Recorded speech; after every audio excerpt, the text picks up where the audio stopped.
Berjumpa lagi dengan saya di channel Nurse Bahdi, di mana video kali ini teman-teman masih tentang terkait masalah tenaga honorer. Sebagaimana kita ketahui di tahun 2023 di bulan November itu sudah tidak ada lagi yang namanya status tenaga honorer di ruang lingkup instansi baik dia pemerintah pusat maupun daerah. Nah, saya mendapatkan informasi yang cukup menarik terkait penyelesaian tenaga honorer.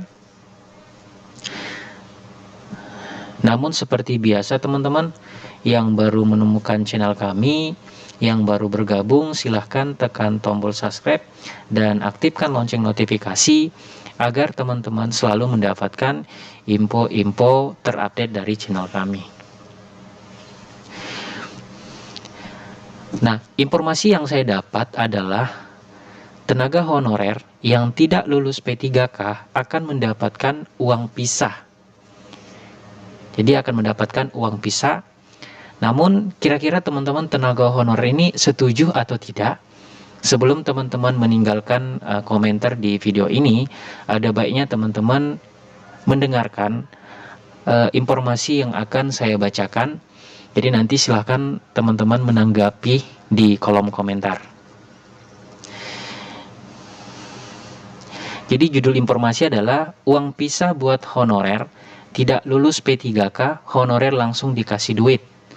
Jadi teman-teman yang tidak lulus P3K itu akan diberikan uang.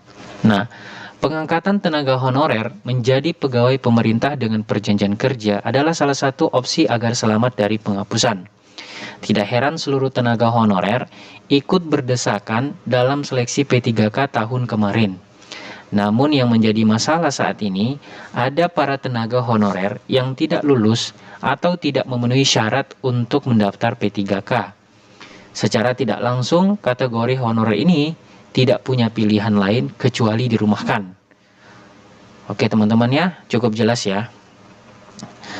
Tentu ini bukan masalah yang sepele. Sebab ribuan atau bahkan jutaan honorer bisa kehilangan pekerjaan secara tiba-tiba. Padahal di antara para tenaga honorer tersebut ada yang menjadi tulang punggung bagi keluarganya. Sehingga bila penghapusan honorer dilakukan begitu saja, maka akan terjadi jumlah pengangguran yang meningkat tajam diikuti dengan jumlah kemiskinan dengan pergerakan serupa. Oke, kita lanjut teman-teman. Jadi ada beberapa jabatan yang pada saat administrasi itu tidak lulus seleksi P3K. Nah, ini jabatan, ini nasibnya seperti apa? Mungkin ini yang dimaksud akan diberikan uang atau dirumahkan. Oke, teman-teman, kita lanjut. Kemudian mengatakan TK atau PAUD lebih dari 100 akan ditutup karena semua honorernya lulus SMA yang tidak bisa mendaftar P3K.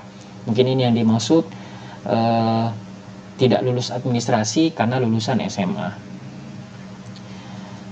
TK PAUD itu sebanyak 189 yang akan tutup karena semuanya SMA dan sebagian pasti ada yang tidak lulus. Tentu masih banyak masalah yang akan timbul bila honorer yang tidak lulus P3K akan dirumahkan. Untuk itu, AFKASI mengusulkan solusi yang saat ini sudah ada di tangan Kementerian Menpan RB. Adapun usulan solusi kepada pemerintah bagi yang honorer yang tidak memenuhi syarat sebagai P3K adalah sebagai berikut. Yang pertama adalah diberikan pelatihan kewirausahaan. Terus yang kedua adalah diberikan uang pisah sebagai modal usaha. Yang ketiga adalah diberikan kartu prakerja. Yang keempat adalah melakukan penandatanganan MOU dengan BUMN, BUMD, dan swasta. Dan yang kelima adalah mendorong seluruh investasi untuk memberdayakan tenaga non-ASN atau tenaga honorer. Jadi bagi para honorer yang tidak memenuhi syarat P3K, selamat kamu, nasib kamu saat ini sudah memiliki harapan besar. Jadi teman-teman, itulah informasi terkait masalah tenaga honorer yang tidak memenuhi syarat untuk diberikan uang. Namun sebenarnya dari beberapa opsi ini belum pasti karena memang masih dibicarakan oleh AFKASI, terus ada Pak Menpan RB juga, terus ada perwakilan dari DPR RI, juga ada BKN dengan beberapa opsi tadi. Jadi bagi teman-teman yang tidak setuju terkait masalah solusi ini, silakan meninggalkan komentar di video ini. Jadi solusi ini menyelesaikan bagi teman-teman tenaga honorer yang memang khususnya tadi guru PAUD atau guru TK yang memang masih lulusan SMA, yang tidak memenuhi syarat seleksi administrasi untuk mengikuti P3K. Semoga teman-teman tetap semangat, khususnya teman-teman tenaga honorer, di mana pemerintah masih sampai sekarang masih menyelesaikan permasalahan ini. Jadi mohon bersabar, selalu mengikuti situs-situs resmi dari Kemenpan RB dan juga BKN agar teman-teman selalu mendapatkan update-update tentang masalah penyelesaian tenaga honorer. Oke teman-teman, terima kasih sudah menonton video ini dan saya akhiri dengan ucapan Assalamualaikum warahmatullahi wabarakatuh.